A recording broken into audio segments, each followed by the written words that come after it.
Hi friends, welcome back to my channel. In today's video, I'm going to show you how to change the lock screen clock style on the Samsung Galaxy Z Flip 3.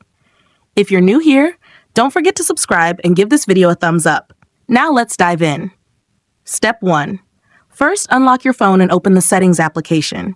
This is where you can find various customization options for your device, including display settings, security settings, and accessibility features. Step 2. Now, locate the search icon in the top right corner and tap on it.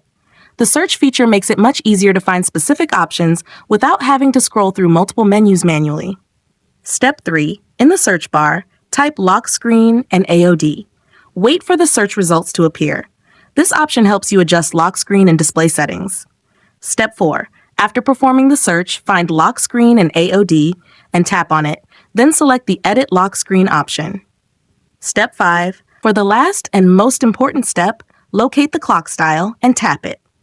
Choose your preferred clock design from the available options. Once you've made your selection, tap Done to apply the changes. Your lock screen clock style will be updated instantly.